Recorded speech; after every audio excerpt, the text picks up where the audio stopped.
Like I said, think of a vagina like a rubber band. You can pull it and you can contract it. You can pull it and you can contract it. So we have to eradicate this myth that a vagina can become loose, loose, loose. Hello ladies, hello gents. Thank you for being here today. My name is Mira Skinner and you know that I do not take your presence here for granted. On this channel, the core is relationships. But we do have some cooking, we have some mindset talks, and we do have educational talks on other things that concerns men and women. So if this is something that you're interested in, please do not forget to hit that subscribe button and also hit the notification bell. That way you know when we do have new uploads. And don't forget that we do have interesting vlogs every time that I travel to new places. That way we can all share experiences. Ladies and gentlemen, who says we cannot all be well-rounded? So on today's video, we are going to be talking about the things that people are not courageous enough to talk about, or the things that people really don't talk about, which are actually supposed to be said. I do have this video that is talking about how to keep your kid fresh or how to keep your kid clean. You know, if you're a guy watching this video, please do make sure that you share this video with any woman that you come across. And if you're a lady, please make sure that you incorporate these things into your daily routine and also share this with your friends and family.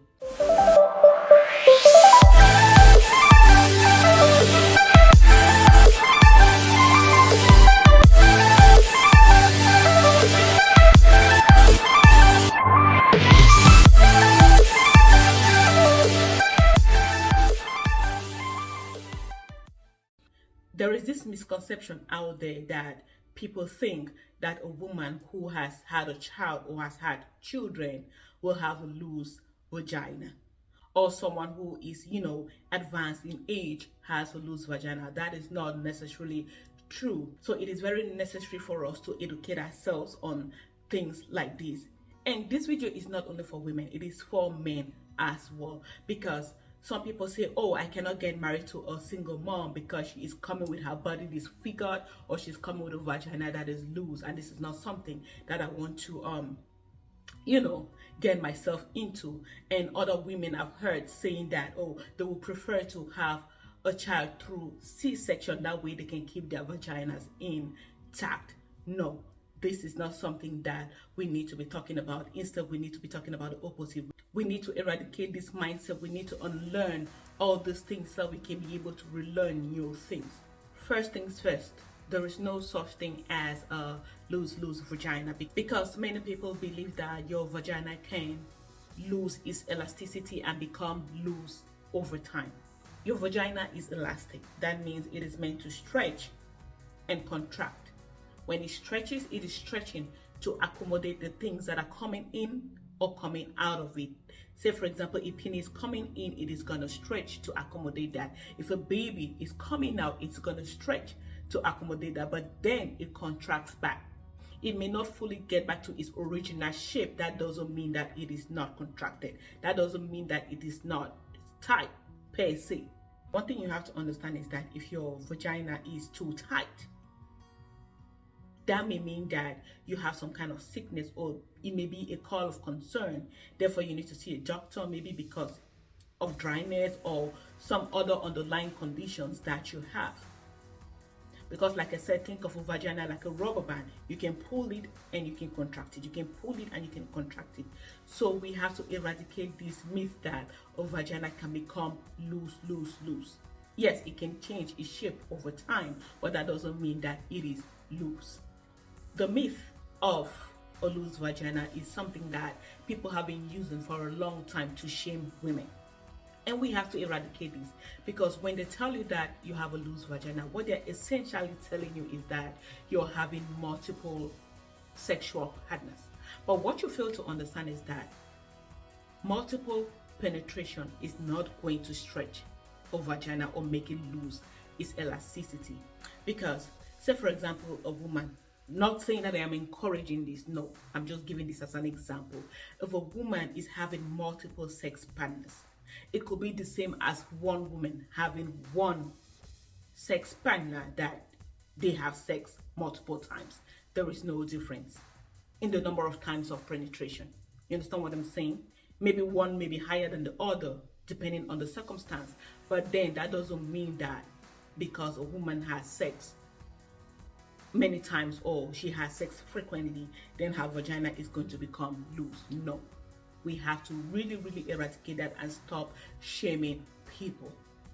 Earlier on, I mentioned something called Kegel, and we're going to look at the definition of Kegel in the dictionary.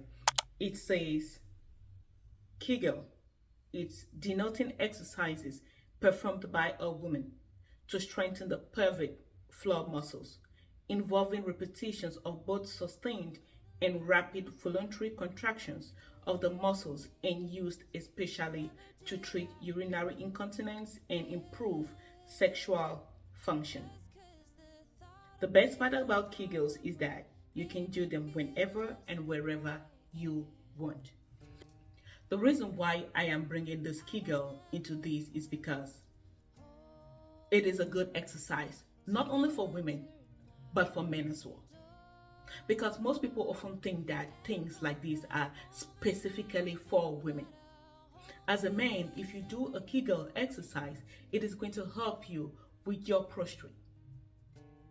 But for a woman, it helps with the pelvic floors. It helps tighten those muscles even more, because sometimes when a woman has given birth to children, she starts feeling herself not worthy of her partner. You understand? She starts having all these, maybe postpartum depression kicks in, or she starts having low self-esteem because she feels like, oh, she's no longer attractive, especially because of the things that people have been feeding into her mind. That is why it is very important for you not to listen to things or to people that are going to demoralize you or going to bring down your self-confidence. You have to be mindful about who is in your head, because it plays a huge role on your psychology and how you feel overall sexually.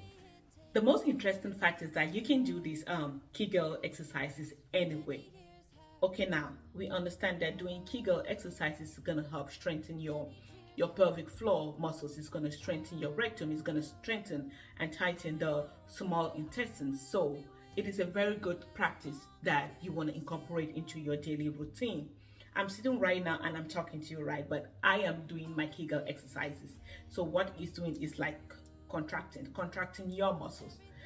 If you're a beginner and you've never done, or you've never even heard what a Kegel exercise is, and you want to start practicing, you can go on Google. You can find out other ways to, do a Kegel exercise. The best way for you to practice is by going to the bathroom. When you go to the bathroom, and I'm saying this for both men and women, when you go to the bathroom to pee, right, as soon as you start peeing, hold it. If you're able to hold your pee midway, then you have identified your pelvic floor muscle, right? So when you hold it, it contracts, right? And that's how you know that you're able to do a Kegel exercise, and you release it, and then you finish peeing. But when you want to actually start doing your Kegel exercise, you have to empty your bladder first, right? And find a position that is suitable for you. You could sit up right on a chair, or you can lay on the floor, whichever one is comfortable for you. And when I talk about laying on the floor, I mean laying on your back. So what you want to do is, hold your muscle and release. Hold it, release. Hold it, release. And when you become comfortable with that, you can hold it for 3 seconds or 5 seconds and release. Hold it for 3 seconds, 5 seconds, release. And you can do that maybe 10 or whatever number of time that you're comfortable with. And it's always important for you to do this every day so that you can really tighten those muscles. That way you can have a good sexual experience, because if you're able to do these Kegel exercises, your muscles are going to be contracted, and when they're contracted, you're able to grab a penis, like literally grab it with your vagina like this. That way, yeah, you can have like good experiences. It is very important because it helps you, it boosts your confidence, because when you know that you're doing right by your partner, when you know that you're doing right by your own self, then you're able to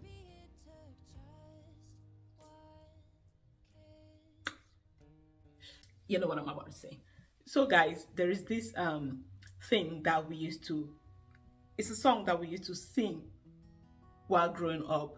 Is if you can think about that song, then you can understand what I'm talking about when it comes to Kegel exercises. If you're a Cameroonian, then you can literally tell what I'm talking about, because it goes like Faushi ilokam, Faushi ilokam, Ishid ilokam. So this literally translates to English like when a chicken poops, right? It closes because it opens when it poops and it closes. It opens when it poops and it closes. So yeah, that's what I'm trying to talk about. Next thing that we need to be talking about that we don't talk about is sex life.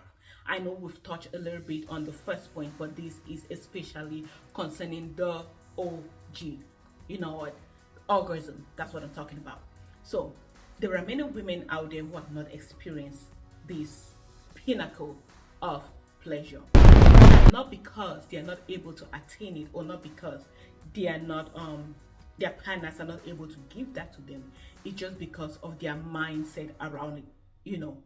It's because of the way that they feel about themselves, the way that they feel about their bodies, or the way that they act, or the way that they feel about the man.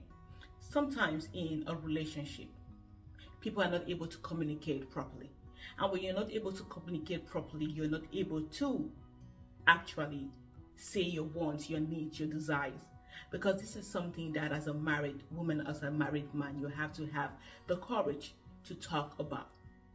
If you're a woman, because for a man it's different, and it's kind of a little bit easier, because a man, as once as he discharges, he's okay, you understand. But for a woman it's different. A woman, you need to have some foul play. A woman, you need to have all other things to be able to get her to the point where she's in ecstasy, if you understand what I'm saying.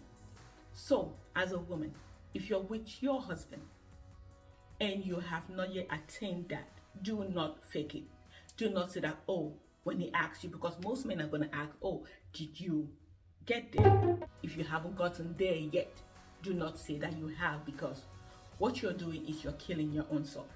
Because this man will go ahead knowing that, okay, I'm pleasuring my wife, I'm making her happy, I'm making her feel like a woman. Meanwhile, he's not doing that.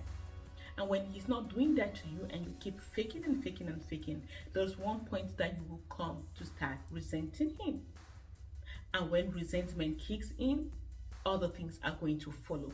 And when other things follow, this is why people get divorced, and people get, their marriages break and their homes break apart, because at one point in time, because they've kept these things for so long, they're really not able to, articulate or put into words the reason why they are at this point. Because sometimes when you've walked so far away from the initial problem or from the root cause, then you're not able to tell what was actually that cause, because other things have happened that have just made the relationship to fall apart. So it is very important for you to tell your man when he's not pleasuring you, rather than faking it. Do not fake the OG. It is so wrong for you to do that. Most women, I understand totally, because I am one. We are wired to do things for other people, to go and go and go and go at it. But then sometimes we don't even do things for ourselves. Heck, do we even put ourselves on the list? It is very important for you to put yourself on the list. That is another form of self-care, because when you're doing things for others, make sure you do things for yourself as well. Do not make anyone make you feel guilty for taking care of yourself or for putting yourself on the list. Because like I said, we tend to do things for everybody: the kids, the husband, the in-laws, the parents, the siblings, everybody but ourselves. Or even our friends but ourselves. But then it is very important that as you do all these things for other people, make sure that you include yourself in that list, because it is very important for your mindset, it is important for your well-being, and it is important for your self-esteem. This translates into the next point.